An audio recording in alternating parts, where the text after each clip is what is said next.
Hello, and welcome to another episode of Unapologetically First Gen. I'm Lesley, And I'm Stacy. and today Stacy is going to talk about some common myths about immigrants, and she did all the research. So I'm going to hand it to her, and then I am just going to have reactions to all the information she has to provide for us. Take it away, Great. Stacy. This is Thank gonna you. be great. I cannot wait to be angry about it. I will say I did not actually do this research. I had this idea for this podcast episode, and I was like, what are the common myths around immigration in this country? And then I Googled it, and somebody named Alexandra Weber at the International Institute of New England has a article that is called Dispelling 10 Common Myths About Immigrants and Refugees. And so I was like, wow, this person already did the work for me. So we are just going to highlight Alexandra Weber's work. She's the Senior Vice President and Chief Advancement Officer at the International Institute of New England, and kind of break down some of these myths and our experience with it. You ready? I am as ready as I'm going to be for this. Myth number one. It is easy to enter and remain in the US. Um what does Alexandra Weber say is the reality? The reality is the legal immigration process is arduous, complicated, and backlogged, and many of the rules change in response to current events and political considerations. I'm not going to read the whole section because it's quite long, but I will say I recently had a conversation with somebody who has lived here their whole lives and is going through the immigration process, and they are waiting on a waiting list to get to their appointment.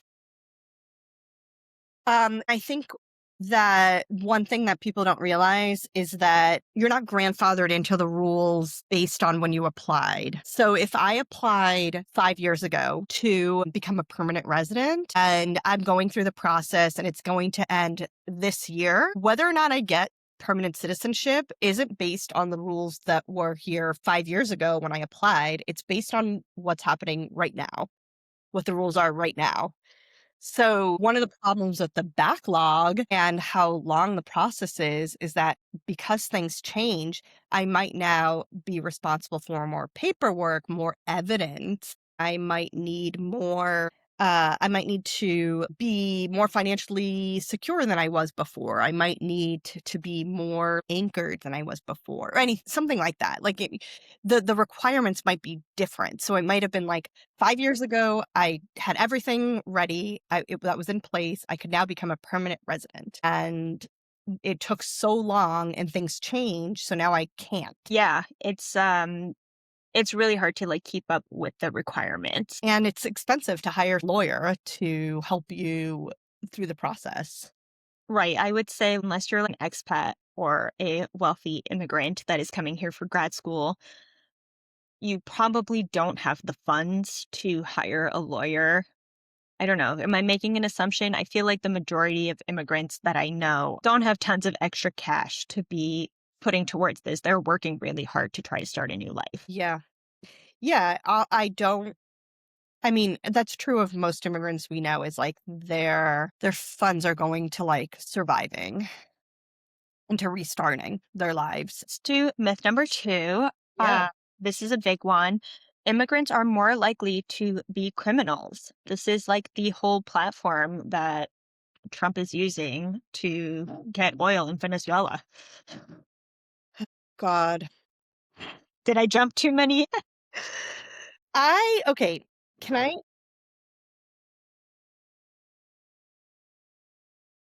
under the desk news, if you're on, I think they might mostly be on TikTok, maybe Instagram, I don't know. And I can link this, had a post either yesterday or this morning about Venezuela. By the way, we're recording this January 4th. So yesterday, Trump kidnapped the president of Venezuela. He's somewhere. I didn't listen to the press conference, and I definitely had the kind of news day where I opened the news this morning and then like put my phone down because I was like, I can't start my day like this right now. I'll have to get caught up on the news later. So I'm very uninformed in terms of like the details of what's happening in Venezuela.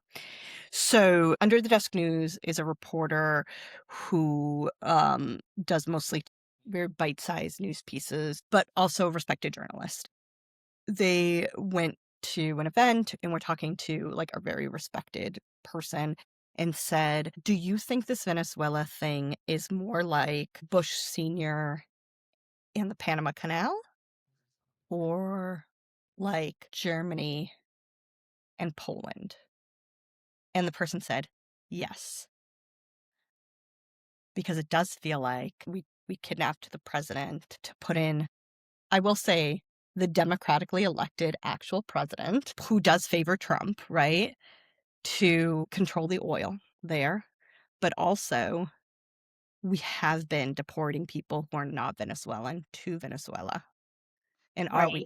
are we just making death camps in Venezuela?" And Yeah. like maybe this is too crazy to say, maybe it is very conspiratorial to say it. I do think that maybe we should keep an eye on that and we should all be thinking that this isn't a leap. That isn't a leap. That's at most a large step. Yeah.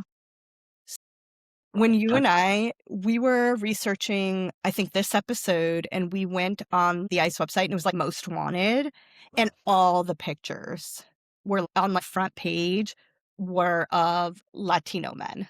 mhm. And it's like, that's not it. Those aren't the only people that are wanted by ICE.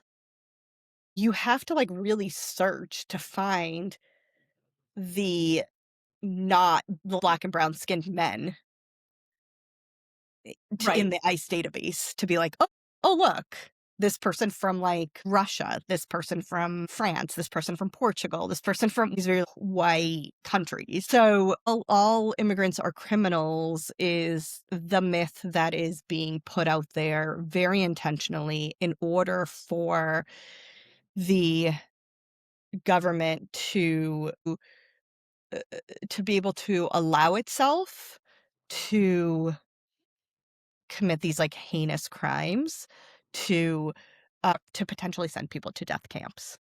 I think that that's the path we're walking, and I think a lot of people might hear that and be like, "That's crazy. We're not 1943 Germany." And it's like, but like it all kind of sounds familiar. There's also been more, we looked this up earlier, more ICE deaths in 2025 than any previous years. So more people are dying in facilities than any other year. And it's also very similar to what happened with Saddam Hussein in Afghanistan, right? You toppled this leader. There was like a lot of like anti-Muslim, like anti-immigration stuff going on then. And then you just end up in this like very, very long war over oil. But it's said that it's because of terrorism. And it's the same thing that's We're happening right bringing democracy. Yeah, it's always we're bringing democracy. How many times has the US gone into South America to like put in a leader that ended up ruining that country, that ended up being a dictator? maybe you're looking online and you're seeing people celebrating the fall of the Venezuelan president, but that also happened with Saddam Hussein. Both can be true where it's inappropriate for us to steal somebody's president and their president sucks. Agreed. And I do agree with that, that he wasn't a good president and he should have stepped down. He wasn't elected president. They had elected someone else to be president. That person should be there. I agree with that. I agree. I understand why people are celebrating that he is no longer there. However, I don't agree with the US going in and taking a president because we've seen the way this goes. Over and over again. We've seen the way this goes. And this wasn't altruistic. This wasn't like, "Oh, we're just doing this because this is the right thing to do. We're just doing this so we can put in the rightly elected leader." In the country that has the biggest oil reserve Mhm. in the world. Right. Okay, so what is the reality around immigrants are more likely to be criminals? I mean, it's not true, I mean, yeah, but you actually have data, right? I do have data. It's actually the opposite. They are less likely to be incarcerated than US citizens. And since 1960, it's actually 60% less likely to be incarcerated than US born citizens. Oh, And wow. the call out on this page is as immigration grew in 200 US cities from 1970 to 2016, crime rates actually decreased. I don't think that it's because of immigration. Like, I think a lot of things in society are getting better, and that's why crime rates are decreasing. But it just goes to show that immigration is not causing an increase in crime. I also want to point out that regarding immigrants, with our experience in particular, we'll see pockets of immigrants in community. Where we grew up, right, there was a huge Azorian population in our neighborhood. We supported each other. All the kids went to the same schools. We all went to the same church. We ate at the same. The community was very supportive of one another, and that support system becomes the village. And when you have that village and that support system, you are less likely to have crime. I will say, I think the other thing too is, at least in our family, it was very much keep your head down, follow the rules, just get by. We're just trying to do our best. We're not here to make waves. And I think you see that a lot in immigrant communities where it's like, follow the rules, don't get in trouble, keep doing what you do. Basically, be a good worker. Yeah. Good worker bees. Good worker bees. All right, myth number 3. Refugees and immigrants receive an unfair level of support from the government and are a drain on the U.S. economy.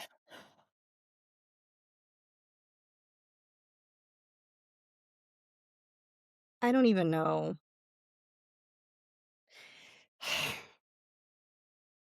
I do want to say, if you're an undocumented work person here, you cannot get government benefits. I just need to say that out loud for anyone who thinks that is true. Undocumented people cannot get benefits here. If anything, undocumented people are paying into taxes and not receiving those benefits. I have a story to share about that.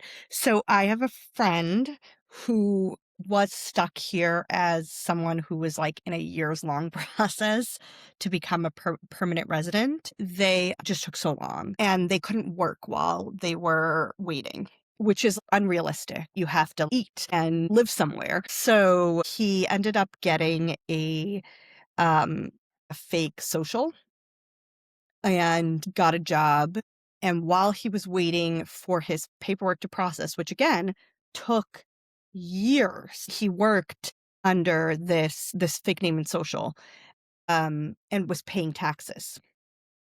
But he couldn't apply to any of the benefits. So this was someone I went to high school with. So when he couldn't apply to financial aid, because if he did, it would flag to be like, hey, your name and social security number don't match. And it's like he couldn't apply to school with a different name because then his degree would be in the wrong name. He couldn't get that benefit. So your name and your social security number don't match thing would have been a problem if he had applied for any benefits. He couldn't apply to college. He couldn't apply for financial aid. So he just sort of had to work these jobs while he was waiting for his permanent residency to happen. When he finally got permanent residency, really important to note, because he was working and he had a social security number, he was paying taxes the whole time. When he got his permanent residency, they were like, hey, the IRS was like, I see you've been working. You owe us taxes. And he was like, right, but I've been paying taxes under this name and social security number. And they were like, no, this name and social security number has been paying taxes, but you, first name, last name, have not been paying taxes. So he had to pay taxes again, the taxes he had already paid. So he paid tens of thousands of dollars in taxes again for the taxes he had paid while he was working because he had been paying them under a different social. And the IRS knew it was him because Social Security knew it was him. That they knew he was using a fake social. USCIS knew he was using a fake social. The IRS knew. Social Security knew. Like, it all sort of came out. Everybody knew. But the IRS was essentially like, we don't care. You now owe us under your actual name. So he paid twice into the system. And while he was paying the first time, couldn't get any benefits. That's so wild. And what this article is saying is, yes, while people will get some basic support like food stamps, they end up bringing so much spending power and so much tax money. According to a 2021 report, immigrants in the US have a collective spending power of over $1.4 trillion and paid $525 billion in taxes each year. When you think about, too, the fact that the US population is shrinking, we actually do need immigrants to fill jobs. We do not have enough people. It's funny when you talk about the US population shrinking and it's like, yeah, we do need immigrants. And then you're sort of thinking about all this deportation. Then you're like, oh, all this stuff about like making birth control illegal is really starting to make sense. Yeah, that's true. I feel like I've been like shouting this from the rooftop. When they overturn over abortion, they will start going after birth control. And people are like, that's insane. They're not going to go medical stuff, blah, blah, blah. And it's like, guess what's happening right now? They're literally going after birth control and being Yep. like, is this medically necessary? Myth number 4, which is that immigrants take jobs from other Americans. We pretty much talked about this already. Do you have any other thoughts? Yeah, this is kind of like the equivalent of why is Narcan available for free but not insulin? That's not the issue. The issue is why is a company charging $600 for a vial of insulin? Right. The corporation that's exploitative is the issue. That's what I think a lot of Americans need to open their eyes to. And I think if that happens, then we could be more French and revolt. Yeah, it's actually a point that is made here is immigrants are actually more likely to start new businesses and are better job creators. All right. Moving on, myth number 5, today's immigrants don't want to learn English.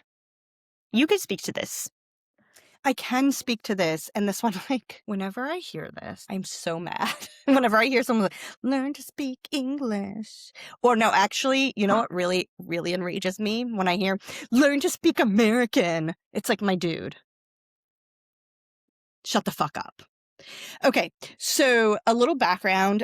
I worked with a teeny tiny little organization that I am going to put on the show notes for anyone who feels especially generous and wants to donate to them. And the organization does adult education. And they have high school equivalency classes for anyone who never finished high school and wants to get like their GED or their high set, which is like the high school equivalent diploma. And then they also have ESOL classes, which is English speakers of other languages, both types of classes. Their budgets have been slashed. And the result of that is we can't pay teachers enough. We can't pay for enough teachers. And so you don't have as many classes as you want. And this tiny little nonprofit in a small suburban town south of Boston was these wait lists with like 100 or 200 adults on it who all want to learn how to speak English, but fucking can't because the organization doesn't have enough money to pay for teachers to come in and teach these classes because the federal government doesn't want to provide money to these types of organizations that would teach people how to do these classes. And more than that, local people don't want to give money to that. So and it's like every nonprofit's really struggling, especially when everything's gotten so expensive. It's like nonprofits still have to pay for supplies, so their expenses are going up.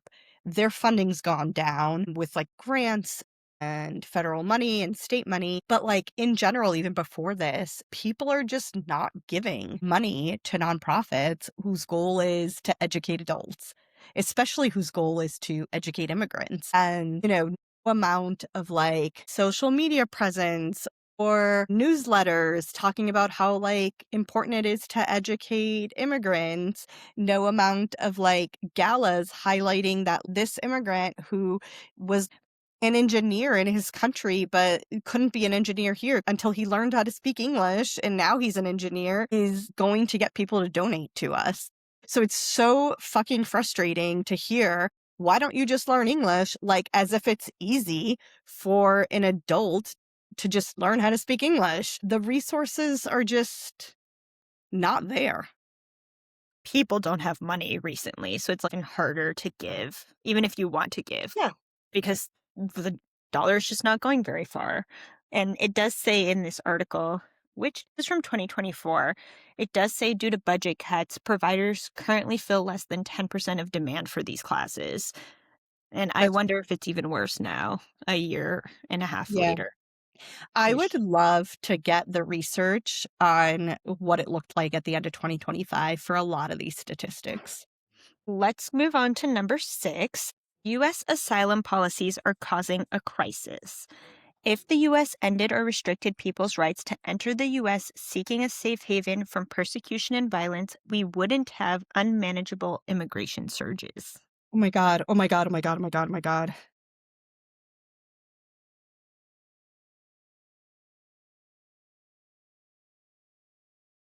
I I can't deal with who I can't deal with anybody who hears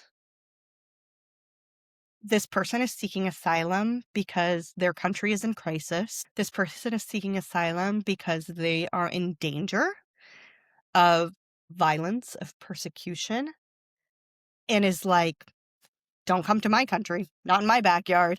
Because the fact is, this is a person, and I just like can't imagine being the type of person who sees that much suffering, who sees somebody who needs help, and who is like, well, fuck you. I don't need that in my backyard. I just do not understand that. I don't fucking get it. It makes me so fucking angry to think about that, to think that you have people who are like, oh, I see that your country's torn up and that your country's been in civil war for decades, but don't come to the US. We don't need that. We don't need more people like you here. There isn't an immigration surge that's unmanageable. Even if there was, I don't understand why we can't figure that out, because this country has so much money for the things it wants to do, like invade a country for its oil. Why can't we have so much money for things that we should be doing, like being a global citizen and helping people who need that support, like victims of the wars that we have started? Or victims of, especially when it's countries that we have been responsible for destabilizing. Yeah, and the US just has this history of not helping refugees. If you look to World War II, the line to get out as a Holocaust refugee was like 5 years long. So you had to potentially survive for 5 years in order to be able to get asylum in the US, which is insane because millions of people were being killed. And we should be so fucking ashamed of ourselves about that, because literally millions of people were dying. Literally millions of people died that could have survived if we just opened our doors. I don't understand shutting the doors to like unimaginable grief and pain. That is so fucked up when people think that way. People who are, fleeing war-torn countries or gang violence or whatever the reason is, extreme poverty, Palestine right now, where like people don't have food or medicine. People are going to try to find safety. They're going to try to survive, and it doesn't actually slow immigration. It just like makes the process bad on all ends. We're not supporting these people. If you think about people who are from South and Central America who come up from Mexico, you don't think those people are in bad enough situations where they were like, I'm going to do this unbelievably dangerous trek with these people who I may or may not be able to trust with myself, with my family, in order to like maybe have a better life. And you're looking at them and being like, look at them sneaking into the country. And you're not looking at them to be like, what were you dealing with where you felt like that was the better option? Where you felt like doing this long journey that was incredibly unsafe, that you potentially could have been killed or trafficked. Those were options where you're doing this with your family, where you're showing up at a country with nothing but like the things you're able to carry, and you're making it from whatever country you were coming from to potentially like a New York or something where your community is so that you can get help. And it's like, how are you not looking at that and thinking you're going through this traumatizing and dangerous journey and that was the better option than staying? Why aren't Right. people thinking that way? It just makes me so, so angry at the people who have no compassion and no empathy for the experience of those folks. And then this will go into our other episode of like American policy that even causes this immigration to happen because you have things like subsidizing farmers in the US, which is great for farmers in the US, but also causes Mexican farmers to not be able to sell their shit. Right. Or, when the US removes a leader and puts in their own leader and destabilizes an entire country for generations. And then it's like, well, now people are fleeing that destabilized country. And then America's like, why are people trying to get over here? Why are they leaving their country? Because we fucked it up. Yep. And now we're turning around and acting shocked that it's destabilized. And we're acting shocked that the people who live there, who are people like you and I, who are just trying to survive and provide the best lives they can for their families, are looking for that exact thing. The lack of empathy and the lack of compassion that so many people in this country have is mind boggling to me.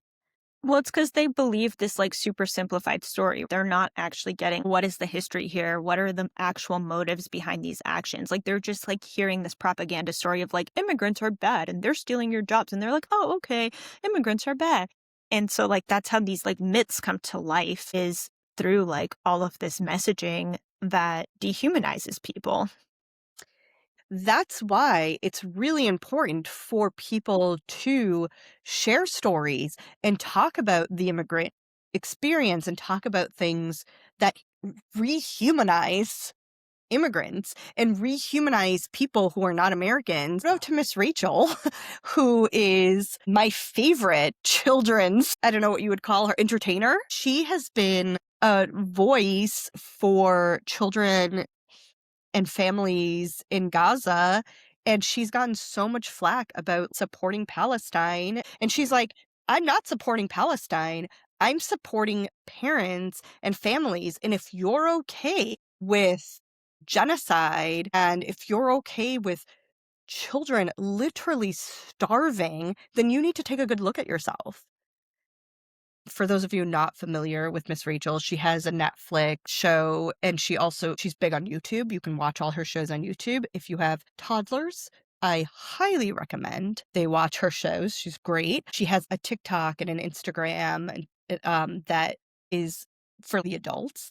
And on that, she's been very pro people and she's talked a lot about all the issues in Gaza, and she's really brought forward families that are suffering. She's really been targeted because of that, and she's really fought back with like, I'm pro families and I'm pro children and I'm pro everybody being safe. She's doing a good job humanizing. Let me read number 7 because we covered it already. Myth number 7 is supposed asylum seekers are really just coming here for jobs. And we kind of already hit on this where they're not really coming here for jobs. They're coming here for a sense of basic safety and security. Right. And this also connects back to what we were talking about with the application process and it taking years. It's actually really hard to get asylum here. It is. And it's getting harder by it's like every month there are fewer and fewer countries that can apply for asylum in this country. Right. Since the There's beginning more and of more restrictions. since the beginning of 2025. I'll let you guys connect those dots. Myth number 8, immigrants are being I'm already feeling angry. I haven't even read the sentence. I'm already angry. I don't even know what it is. I'm already angry. Immigrants are being imported by the Democratic Party to sway election results. Immigrants don't vote. If you are not a citizen, you can't vote. Also, if we want to talk about what's really swaying elections, it is bots. If you are not a citizen, you can't vote. if you're confused about that, the internet is becoming more and more robots. It's propaganda machines. Yeah, when civilization all dies, the internet will keep going and it's just going to be bots talking to each other. You can only vote if you're a citizen. And we know that you can't vote twice. We know all these things because some sassy Republican always every year tries to vote twice or vote somewhere they're not supposed to prove that Democrats are cheating the systems, and they always get arrested and it makes the news. This happens every election cycle. Every presidential election that happens. And it's always a Republican that's like, I'm going to prove this. And they Also, it's assuming that all immigrants would vote Democratic, which is not true. which is not true because Republicans lean heavily on religious freedoms, which I will not even get into. A lot of immigrants come from Christian countries. So you'll often see immigrants vote Republican for that reason. And we know lots of immigrants who voted for Trump. Right. And the logic there is, well, we came in the right way and now people are coming in the wrong way. Yeah, we hear that. We've heard that a lot from immigrants. Which, as you listen to this episode, can see it is not true. I think the number of undocumented people is much less than people realize. Yeah, I agree. And we're also seeing regarding ICE, they're arresting people at like the courthouse who are in the process of doing their process. They're arresting people at like USCIS offices. It's like these are people who are doing it the legal way. They're in the process of getting their permanent citizenship and you're arresting them.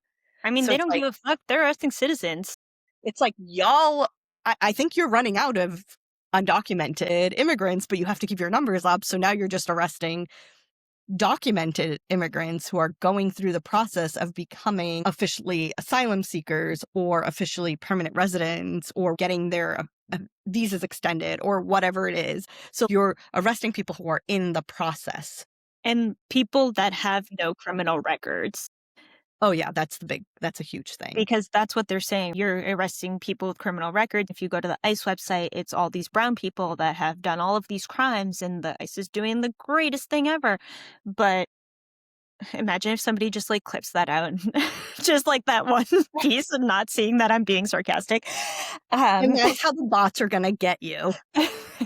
That's how I'll get canceled. When in reality, you are arresting superintendents and you're arresting daycare workers and you're arresting people who are just living their lives and being good citizens or being relatively quiet citizens.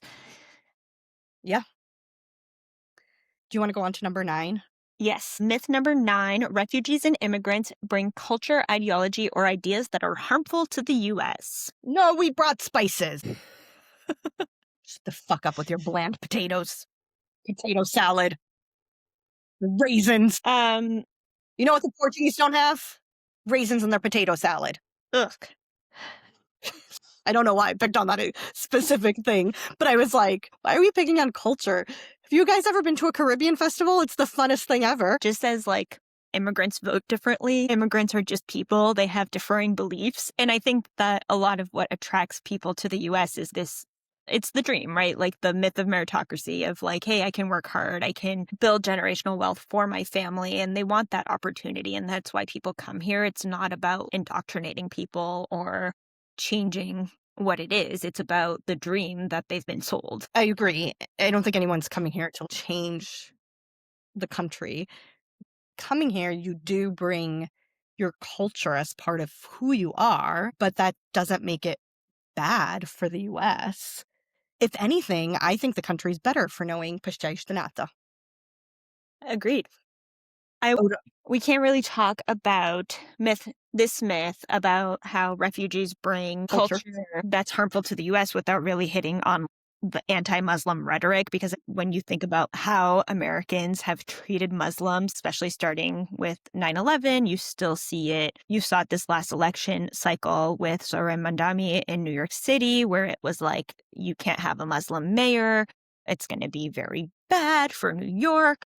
there's all of this like fear mongering around immigrants. It's funny, like saying that now. They would say that about Obama too. Is he even American? Yeah, this is a really sad tidbit of information, but do you know that the first person killed because of 9/11 was actually a Sikh? They were killed because the person who killed them thought they were Muslim and was like a revenge thing for 9/11. That's really sad. Yeah, you're hearing that a lot already in New York. Like these conservatives are really worried about New York, and it's like you're really worried about New York. um, the anti-Muslim rhetoric has been it's been a thing like basically since 9/11, maybe sooner, but I think that's when I first became aware of it because I like that I was in high school when ni I was in high school when 9/11 happened, so, like, that's probably when I first became aware of it, but, it probably was happening since Bush senior, maybe sooner.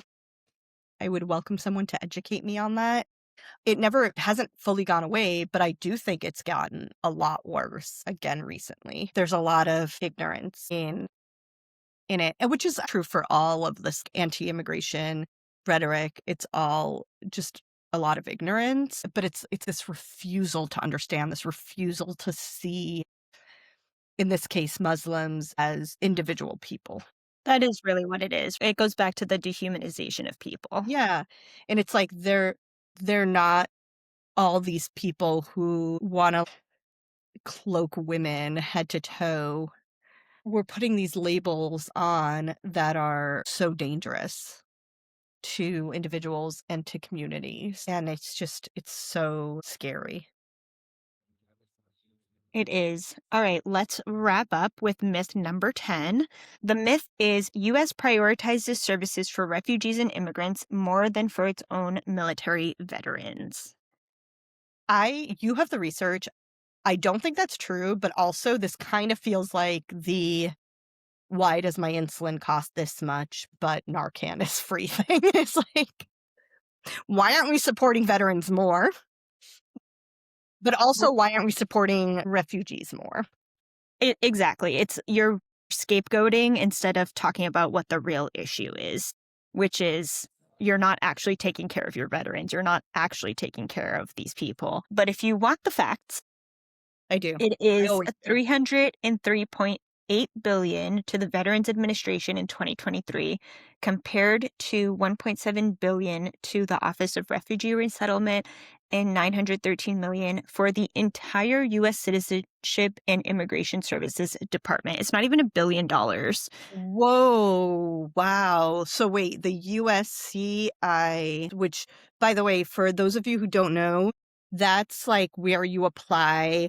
USCIS, which is the US Citizen and Immigration Services Department, is where you would apply for your permanent residency. It's where you apply for your immigration status. So, like, I'm a refugee, I'm here as a permanent resident, I'm here long term. So, like, you could be like, I'm here on a student visa, I'm here on a temporary visa for work, where you apply for your citizenship. When you do your citizenship test, it's through these folks. They have a whole leg, or they did when I worked with adult education services. I don't know if this is still true, but they had a whole section of education. So they had field officers who would actually go out to nonprofits and educate you if you educate students. They had training programs for teachers to basically be like, this is what to expect for the process. These are the things that you need to know. By the way, if you are an immigrant, their website is actually really great because it was a wealth of information. I used it all the time during my citizenship class. Well, check that out on the show notes. These are the 10 myths. Thank you, Alexandra Weber, the International Institute of New England, for giving us some things to talk about this episode. What's our call to action? I think our first call to action should be take some deep breaths if you're really angry about these myths. Because I don't think that you can do anything without having like a clear focus. And it's really hard when your thoughts are foggy with too much anger. The call to action is probably thinking about what's important to you and then reaching out to your representatives and saying, how are you supporting this thing? How are you supporting this piece? We are going to link this article in the show notes. I would encourage everyone to read through it just so you have more details and so you can really sit with the information, with the facts. There seem to be a lot of links in it for Mhm. backup information, but I think that one, contacting your representatives often is a really good idea. Um, two is continue to share stories widely about the immigrant experience, whether it be yours, whether it be someone's you've heard. We're really, really should be all working hard at humanizing immigrants and their experience. And thank you, everyone, for listening to another episode. It kind of felt like a bit of a heavy one, but an important one. If you are interested in being a guest, we will also link the guest form. Follow us on Instagram and like, share, and comment. Thank you. Bye.